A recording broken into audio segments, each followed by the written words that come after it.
Trimester and thriving in the fourth trimester. I am Dr. Sarah Letts of Pure Light Family Chiropractic in Bend, Oregon, and I'm really happy to be here today. This is a really near and dear topic for my heart, for my personal life, and then also for all of the mamas I am blessed to care for at Pure Light. And it's really super, super important, and I love knowing that this topic is more popular in terms of it's being talked about more in our generation and upcoming generations more and more than it has in our parents' generation and grandparents' generation. And so my goal with this webinar is to be informative and resourceful and encouraging, so that if you are currently pregnant, planning on getting pregnant, or you're already postpartum with your baby, that this is going to help you feel like you have more information and knowledge and empowerment so that you can fully feel nourished, supported, restored, and healed, not just physically, but emotionally, spiritually, mentally, and like with your community. So let's go ahead and jump in and talk about how can you feel nourished, healed, and supported. And I'm going to start with a little bit of my story. So I am a mama. I became a mom in 2018. We had our daughter Evely in 2018. And so I've gone through that first huge transition into becoming a new mom. And our daughter is now 4 years old, and she's such a bright light. She's amazing. And I also have a 5-month-old baby, almost 5 months. He'll be 5 months on Thursday. So I'm still holding on. He's still 4 months. But yeah, almost 5 months. It's hard to believe. Little boy Ezekiel. We call him Zeke, and he's thriving. Both of our kids are just wonderful, such bright lights, and it's such a privilege and honor to be their mama. The greatest honor, truly. And for those of you who don't know me, because I'm kind of like a unicorn these days at Pure Light, because I'm just not there very much because I'm home with our babies, and I don't know everyone who's now currently active coming in to get adjusted. But I am also Dr. David's wife. So Evelyn and Ezekiel are our children. So if you've met Dr. David, I am his other half. And so I've been through the fourth trimester twice, and the second time was very recently, still there pretty much, but technically the trimester is like the first 3 months postpartum. But we're going to go into the definitions of postpartum and the length and the time and all of that, and how it's unique for everybody. So I'm very fresh in the, just had a baby not long ago, and I have had two. And over being in practice now for 6 years, I've had the honor of walking the journey of motherhood, preconceptively, prenatal, and postpartum and beyond, with so many amazing women in our community. So I've learned a lot, is what I'm trying to say. And I'm happy to share what I have learned. I also have a chat box open here. I love for these webinars to be a dialogue. So if you want to chime in with any comments, anything about your experience as a mom, or questions you may have if you're pregnant right now about what's coming up for you as you prepare for postpartum, or just anything you want to say, the chat box is open. Please feel free and comfortable to just share whatever you'd like to share. Okay, so first I want to kind of talk about an overview of what it's like to be a mom in 2023. The modern mama, I call it, is, very intense. You have a lot of different opinions and advice and pressures and different paradigms of information coming at you. And it's really easy to get disconnected from that voice inside, that mama intuition that really is the biggest thing you need in your journey of motherhood and, that transition from maiden to mother, and knowing what choices are best for you and your family. And so the biggest influence that we get, whether it's conscious or subconscious, is from the media. And if you're like most moms, you have an Instagram account and you follow all of, these great accounts of mothers and families who just seem to like get all the boxes checked, and they're doing great and amazing and like really great information. But it's really easy to try to start comparing yourself to these moms, whether it's how they look postpartum or how their kids are doing postpartum or whatever. And I just basically want to say that whether it's postpartum, motherhood, anything, try not to get into that pattern of comparing yourself. It's always good to have role models that you look up to and something you're striving for and goals in your motherhood journey and for yourself in your motherhood journey. But try not to get inundated too much with other people's experiences and take those to heart to a degree, but also look within in your connection spiritually to know what's best for you and your family. And then so you have this with the media, a lot of what you see is this, postpartum, like bouncing right back, whatever that means, and, going out and doing all the things. And I'm certainly not shaming any mom for having that as a goal. And I'm not shaming any mom for getting out and about with your babies like 2 days postpartum. Like, you do you and you. I just want to make a point to say that as a modern mom, it's okay if you don't want to leave the house for a couple of weeks or more. It's okay if you don't want to be super mom and feel like you have to do it all, because you are super mom, just being there, nursing and cuddling your baby and healing from birth. There's just a lot of pressure to just get back into shape and do all the things and have all like a clean, beautiful house. And I just want to say that all of the media pressure is just unhealthy and it's not necessary. Because that's one extreme. And then you have this other extreme that's becoming more popular in the postpartum fourth trimester dialogues out there, which I think has really amazing points that I love. But the more ancient traditions of postpartum, of how a woman is like not to leave her bed for like, or around her bed for like 40 days. And I love that. Like, if you have that luxury to do that, like, again, I think you do you. That's amazing. But then there's some women who take that really to heart and they like feel this pressure to do it all this traditional way. And I'm here to say that it's all fine. Just sometimes it's more in the middle of the spectrum. You don't have to be out and about doing it all. And you also don't have to feel guilty for cleaning the house if you want to, or doing the laundry. It's okay to find somewhere in between where you can feel nourished and supported and not depleted. So I hope that all makes sense. Definitely the point is to find your own balance postpartum.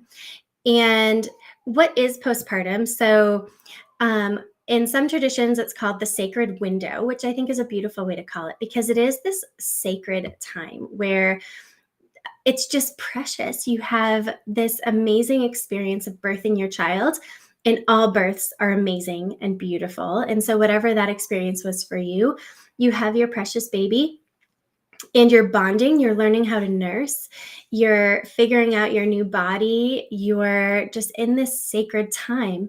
And by sacred time, that does not equate to easy. There's a lot of discomfort in this time for a lot of moms, but it's very beautiful and sacred. And I think this term sacred, for me, really resonates with it being really finite. It's this fleeting time that's really sacred, and you want to protect that time. And by protect it, I mean be really selective about who you're letting into your space, whose energy is influencing you and your baby during this sacred window of time. Maybe you just want it to be you and your partner and your baby and your other children for the first 3 days, for the first week, for the first 2 weeks, for the first month, whatever that is for you, because you're definitely going to have people wanting to come over and visit the baby, whether that's family or friends.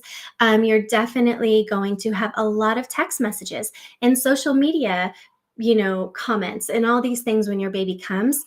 And during the sacred window, I think it's important to think about it as a time to have some boundaries. And if you're a very extroverted person, you might find that during this time you feel more introverted and, you want to just nestle in with your baby and your family. And you may not. And I'm not saying that's wrong too. Like, whatever you feel is totally okay. Just know that it is a sacred, special time. And even on the days where they feel long and hard and uncomfortable, it's all of a sudden going to be fleeting. And you're going to feel like, oh my God, I just had a newborn and now they're 5 months. Like, that's how I feel. So what is the postpartum time period is a question that a lot of people wonder. And for the kind of more mainstream medical kind of definition is the first 6 weeks of having a baby. So that's really the time where, you have your 6-week checkup with your birth provider, and they kind of clear you to say, like, you're good, you're done, like you can start working out, you can start being intimate with your partner again, you can, basically get back to normal life. And for some people, this resonates and it works. And they're like, cool, I'm just going to, go on with my life. Now I have a baby and, it's fine. And that's totally fine. So for some, it's like that first 6 to 8 weeks. For some, it's that first 3 months. If you think about it as the fourth trimester, right? A trimester is about 3 months. And for some, it's that first year is how they define it. The first 2 years, the first 3 years, the first 10 years.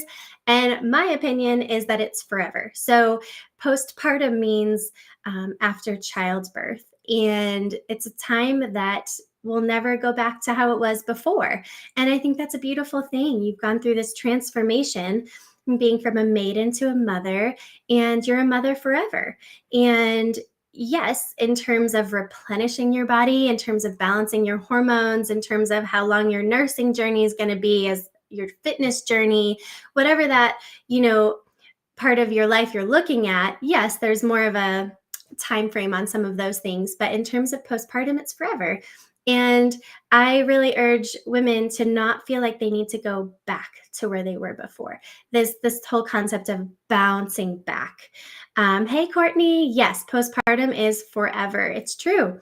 And, there's definitely this feeling of getting back to yourself at some point in motherhood, of feeling like, wow, like I'm starting to feel like myself again. And that's a beautiful thing. But you don't have to go back to the full self you were before baby came. And it's really embracing and loving yourself in this new phase. And whether that means your physical body, your schedule, there's a lot of sacrifice that comes in motherhood, and it's beautiful, and it's such an honor and a privilege. So postpartum is forever. And again, it's unique for every mother in terms of how they perceive all of that. And so how you make choices, especially in that immediate postpartum time. So let's really focus on that first 3 months, 6 months, 12 months, that first year. The choices that you make in that first year postpartum is going to set the tone of your health in your life for years to come. So the two, if I were to divide it and keep it simple, so you're either going to set the tone to feel depleted, frazzled, exhausted, stressed, fatigued. Nobody wants that, but it's very common. Or you're going to set the tone to feel replenished, nourished, restored, happy, whole, and everybody wants that. So it's really not, it is simple in the sense where, like, you don't want this and you do want this, but it's not always simple on how to get there. So we're going to talk about choices that you can make and ways that you can set yourself up to have that happy, whole, nourished, restored tone for your body, for your mental health, for your emotional health, and for your family. Okay, so every mom has 5 universal postpartum needs. And one is rest, and this can be extended rest, nourishing food, and loving touch, presence of community, and contact with nature in some way. And I got these 5 universal postpartum needs from an incredible book called The Fourth Trimester by Kimberly Ann Johnson, where she's going to go even way deeper into these things. But those are really the main things. And it can be simple in that way. So rest, nourishment, touch, physical touch, community, and nature. So when I talk about extended rest, you're thinking, you have your baby and you have this like hormonal kind of like high, you can think of it, when you have a baby, and you just feel amazing. Like you have this like oxytocin bliss. And for me, with both babies, I felt really good. Like I had energy. I wanted to be up and about, but I had to really remind myself to rest and not do too much. And so this extended period of rest, for me, I tend to not, with both babies, not really intentionally, but I didn't really even leave the house for 3 weeks. I was just home, and both of my babies were like colder weather babies, so it was a little easier. But just really being snuggled up in my nest or my den with my little babies. And that was my experience. But rest can be, unique for you. I mean, some depending on where you live and the resources you have, where you can go, but definitely staying close to home, close to bed, getting bonding with your baby, lots of skin to skin. So no clothes, just being comfortable and skin to skin with your baby is super beneficial for both of you. And really embracing your nest. And so I love that concept of, the end of pregnancy, typically when a mother goes through this instinct of wanting to nest and get everything ready and cleaned and organized in her house. And it's a time where you can really have this major sense of gratitude for your home, for your nest. And I just love that concept because it feels like your home and your nest with your baby. And so making your home feel really comfy and cozy and doing things to really nourish your surroundings. And so in terms of extended rest, a lot of moms really pretty soon after having a baby will feel this sense of pressure to go back, like when they have to prepare to go back to work and they have to start pumping and building up stores of milk. And I hear this a lot. And so really preparing when you're pregnant to kind of visualize what that's going to look like for you so that the anxiety or stress of going back to work isn't taking away from your rest in the beginning. And when it comes to going back to work, I know that looks different for everybody, whether it's a passion you have for your career that you've worked really hard to be in, or it's, jobs that you are necessary for your livelihood. There's reasons why moms go back to work. And so also figuring out the resources in your community, whether it's nanny shares or like really nourishing daycare centers or places that you can feel that your baby is supported while you're back at work, or whether it's family is ideal. So really thinking about those things ahead of time so that you can really fully just cherish and savor that initial postpartum time before you go back to work. Okay, and so now the next thing I mentioned was nourishing food. So having especially if you're breastfeeding, but any woman who's given birth should be making sure to replenish her stores. So there's a great book called The First 40 Days by Heng Ao, I think is how you say it. And she talks about Chinese medicine philosophies on the postpartum time and the ideal foods that really replenish and heal the body. And I'm in agreement with that. And so in Chinese medicine, they talk about a lot about temperature of the body, like cool or warm or wet or damp. And so postpartum is a time of a lot of coldness in the body, because in pregnancy it's very warm, lots of energy, qi, and then you give birth and it's a big release of the heat energy, and so you have a lot of coldness in the body. So you really want to replenish the warmth, think of it that way, with warming foods. So things that are easy to digest, really rich in minerals, really rich in collagen, dense collagen foods, and also things that are cleansing for the body naturally. So her book, The First 40 Days, has some excellent recipes in there. But overall, think like bone broth, soups, just really easy to digest, warm foods. You can also set up a meal train in your pregnancy or early postpartum, or have somebody do it for you. A meal train, if you're not familiar, is basically there's online forums and people sign up for certain days of the week and they bring you food and drop it off at your doorstep or give it to you, so that you have this extended rest period of time. You're not worrying about what to eat or what to feed your other kids. You have your community supporting you. You can also stock your freezer when you're pregnant. So go ahead and cook foods like soups and bone broths ahead of time while you're nesting, and go ahead and stock your freezer, especially if you have chest freezer. Just go ahead and stock it with some good, easy to defrost and eat food so that when your hands are full with baby and you're exhausted, then you can easily keep your body nourished. Okay, and then loving touch. This is one that's often overlooked. So when you're a new mom, you have your baby and there's lots of touching with you and your baby, and it's this oxytocin bliss and it's amazing, but I'm not talking about that. I'm talking about loving touch from someone who can facilitate healing in your body. So in our office, we offer gentle chiropractic care. And for a lot of new moms, this is their first experience with that postpartum of, for us, our goal is let's calm and balance your nervous system. Let's get everything back in alignment and moving well after pregnancy and giving birth and adapting to nursing and baby care. For some, it's getting a postpartum massage is really nourishing and good and cleansing. There's another form of care called Maya abdominal care.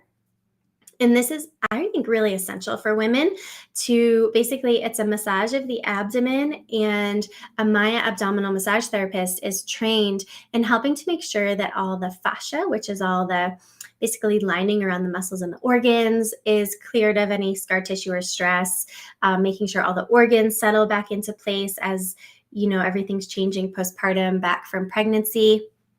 And it's also just really, beautiful healing experience. If you've had a C-section or planning on having a C-section, it's really good once everything has healed well from that to have that done, because it helps with the scar tissue and long-term health of your pelvic floor. And on top of that, holistic pelvic floor care is really good too. A little bit further down the line postpartum, but to make sure that your core, your pelvic floor, everything is balanced is really important. And then loving touch, of course, also from your partner. And that is something that can get strained postpartum. You and your partner may feel exhausted and distant from each other in these early months. And even just, holding hands or just back scratch or just cuddling or whatever it may be, to just keep that loving touch and connection, because becoming parents is really intense on a relationship, and you just want to keep that in mind. You can, even when you're pregnant, have a plan in place, like a postpartum plan, to be like, this is what we're going to do to stay connected and to support each other. And yeah, just continuing to keep that loving touch. And an extension of that, beyond, your healing facilitators and your spouse, really finding your tribe, your community. So typically, before you become a mom, you have your friends, and if all of your friends are also having kids, then it just kind of often naturally will be that you all just have kids together and that's your community. But for a lot of moms, especially in Central Oregon, I find that they have transplanted here and they may not have a lot of close friends or even know other moms.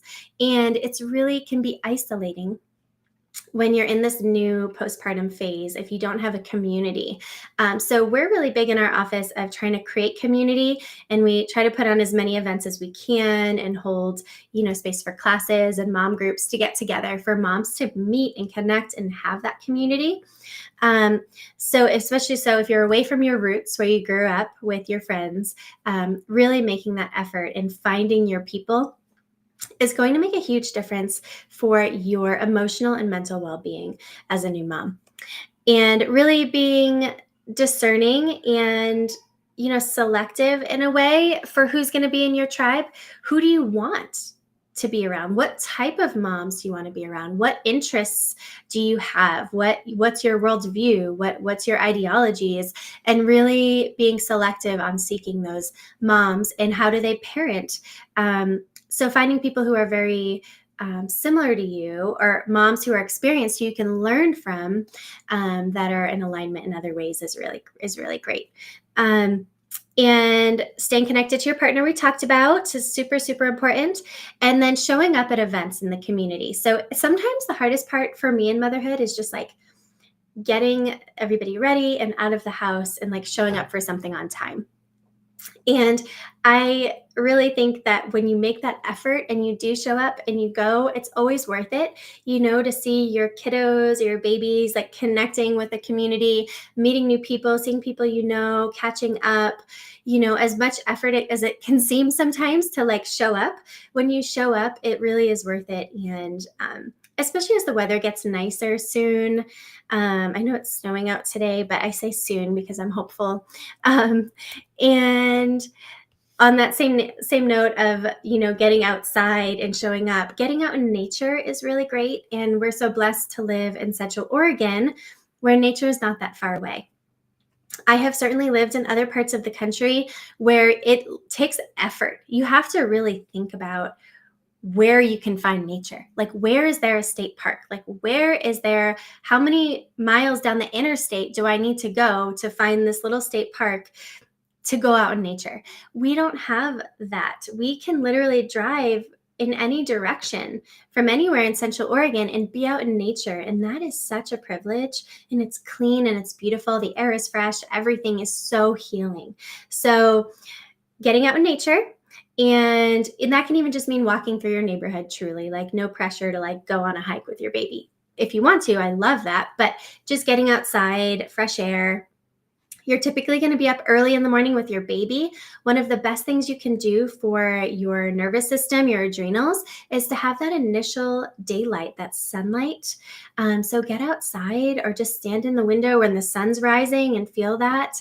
Energy is really, really good for your nervous system. One thing I love is house plants. Like, you can't see them, but I'm surrounded by house plants where I'm sitting. And in the bedroom where I nurse, where my nursing chair is, I have a whole table of plants. And outside my window is our little backyard where we have like our garden. And when my son was born 5 months ago, I had sunflowers, these massive sunflowers just out my window.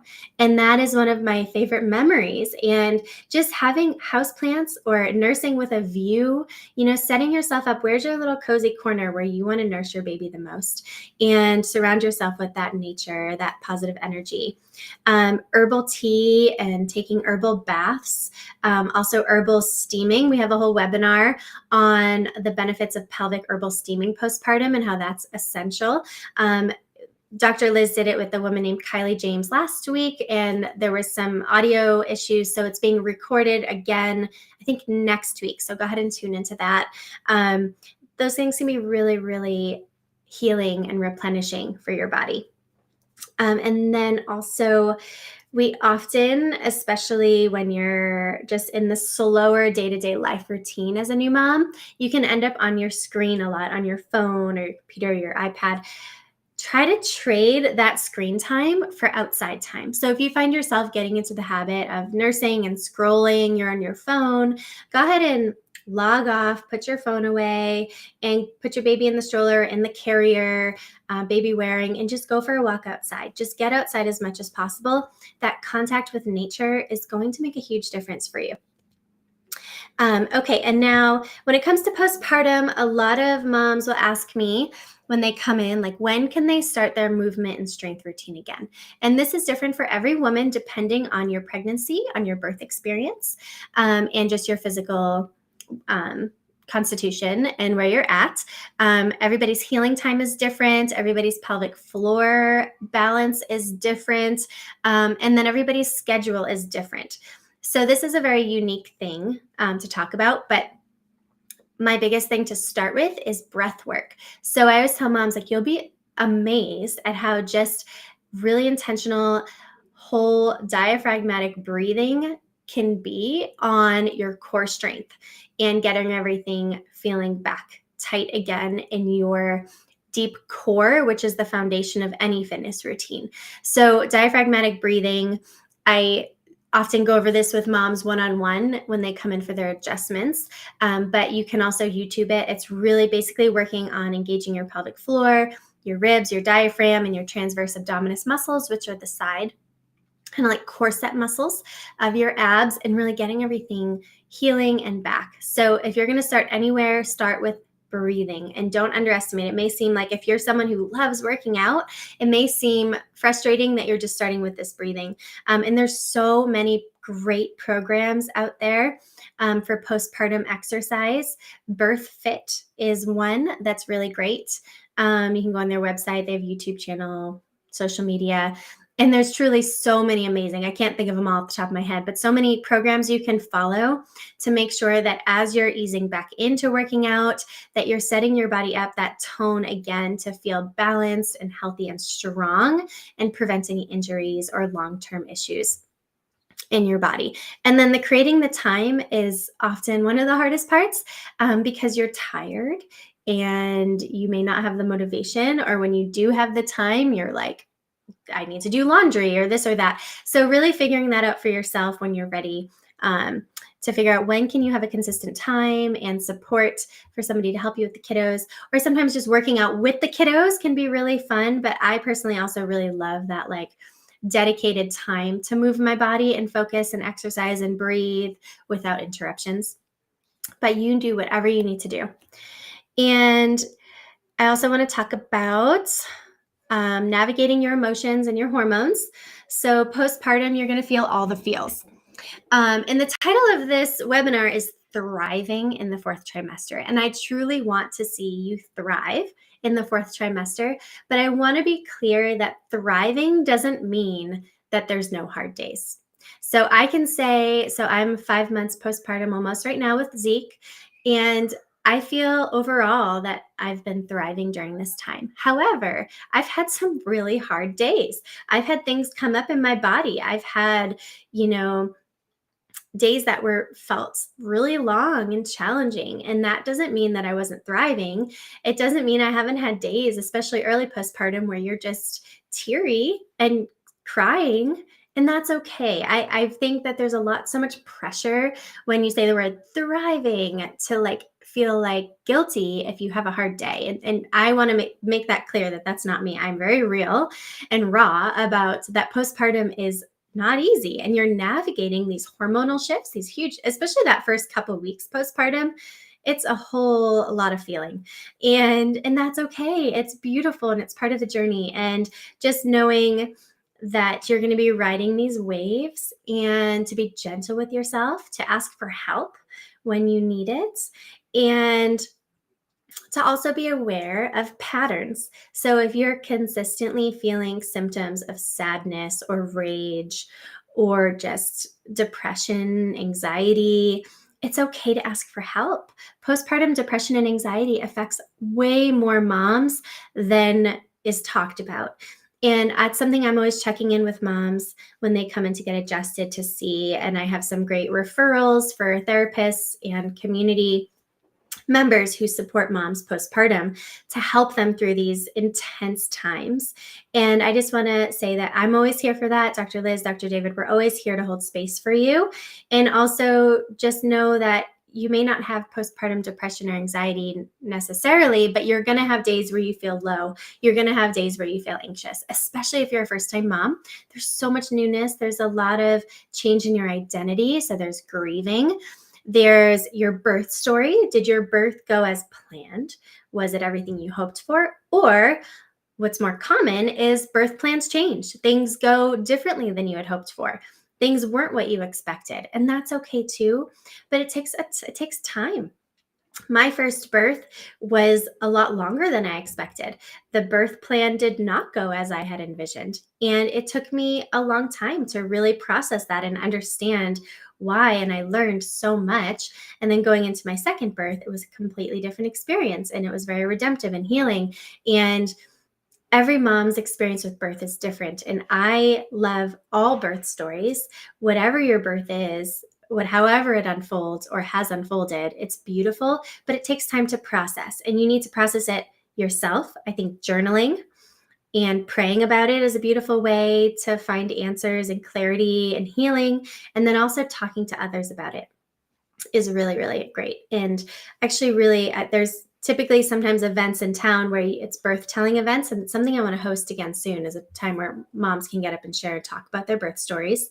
There's actually an event this Saturday with a mom named Erica Phillips. She's hosting at Pure Light a women's circle talking about her birth story, and others' births, holding space for other moms who've planned a home birth and had to transfer, because there's grief associated with that and healing associated with that. So there's a mom circle this Saturday at 9 a.m. at Pure Light. All are welcome if this is something that you have experienced and you want to have that community support.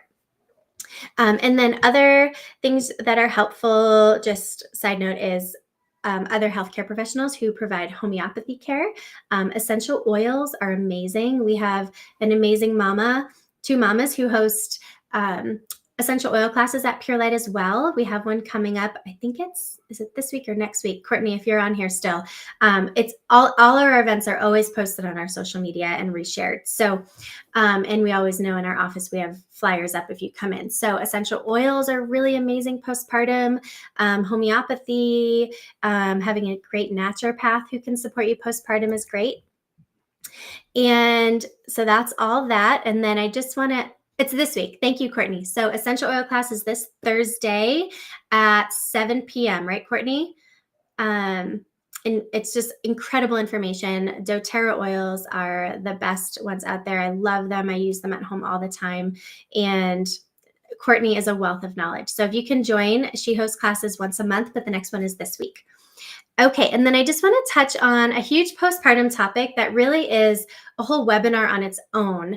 But I just want to say that this is something that just needs to be said. So as your new mom and you have your new baby, the biggest thing that you're going to be focusing on is nursing your baby. And nursing your baby, especially if you're a first-time mom, you don't want to do this without support. So often if you have your baby at the hospital, there'll be a little bit of support and checking on your latch and all that. But I highly recommend having an IBCLC, which is basically a highly trained lactation consultant, come and do a home visit with you to make sure that you're off on a great foot with nursing. It's a natural thing, and it's instinctive to a degree, but it's also very much a learned experience. And one of the hardest challenges that a lot of moms have initially postpartum is figuring out the nursing journey. Is baby getting enough milk? When does my milk come in? Why do my nipples hurt? What do I do about it? Do they have a tongue tie or a lip tie? What can I do about it?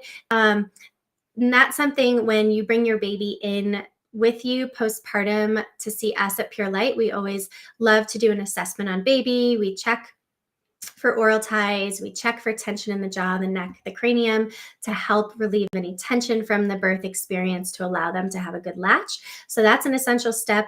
But then also just having other eyes and hands on you and baby to make sure that you guys are off to a good start. It's not easy. I mean, for some women, it's like super easy, but for most women, there's challenges that come along with figuring out the nursing. And it's so worth it to just be diligent and plan to overcome challenges if you can, because the breast milk, the nursing for you and baby has so many benefits. Again, everybody's journey is different. If your journey is one that nursing has not been something you've been able to continue with, that's okay too. Pumping, bottle feeding, and there are some nourishing products out there, such as like formulas that can be beneficial. But if you can get the nursing down early, even there's books you can read, support you can have prenatally before you give birth to set you up for nursing success. So that I just wanted to remind you to set yourself up for success and know it's a learning process. And so the other big postpartum topic is sleep. And again, this is a whole nother webinar. I'm actually going to do a webinar on infant sleep in this year sometime. But my biggest advice for new parents with sleep is not to have any expectations. There are a lot of opinions, so much advice, a lot of things that have worked for some families and not for others. I just want to say that try not to have too many expectations. Just surrender. Know it's a season. You will figure it out. Every baby is different and unique. And follow your intuition and your instincts. Especially in that first initial postpartum time, your baby wants to be close to you. They want to be with you all of the time. And that's normal. That's healthy. That's okay. Again, I'm going to do a whole nother webinar on sleep with recommendations on books and resources and things that you can do to, again, help your baby have good learned behavior with sleep and to allow you to have the rest that you need as well in a way that's nourishing and supportive mentally, emotionally, physically for you and baby. Okay, so I have so many local resources that I've mentioned that there's too many to share like verbally in this, but if you're looking for postpartum doula, if you're looking for essential oil classes, if you're looking for massage, Maya abdominal, physical therapy, homeopathy, parenting groups, fitness, yoga classes, anything. Truly, at our office, we try to stay as connected and plugged into the community of other businesses and groups that cater to moms and new babies. And we love to be a wealth of resources for you. So I recommend you to be well resourced, and please ask, reach out, go ahead and comment on this webinar, send us an email, call the office, ask when you come in for your adjustments, what resources, what breastfeeding support groups, whatever it may be, lactation consultants. We have so many great connections. There's so many amazing moms and providers in this community who are passionate about helping new moms and babies along with us at Pure Light. So please know that we're always here to provide resources. We have a whole lending library at our office as well of books on pregnancy, birth, postpartum, breastfeeding, sleep, all of it. So if you need resources, just know it's something we're passionate about doing, is supporting you as a new mama in your journey. And I'm right there with you on this journey. And as we speak, I'm actually going to go ahead and go nurse my little boy now and head on into the office to adjust this afternoon, which I love doing. My Tuesday afternoons are my one day back postpartum right now, which has been really lovely. So I'm so grateful. I know that was a lot of information. I'm so grateful for you guys who were able to log on. And for those watching later on the recorded version, just know you can always reach out. And Courtney, excited for your essential oil class this week. Definitely going to be telling moms about that today. It's such a great resource. Yes. Oh, you are welcome, Jessica. Thank you for logging on. And I hope everybody has a beautiful rest of your Tuesday. Enjoy this beautiful snowy weather. And I'll see you again soon.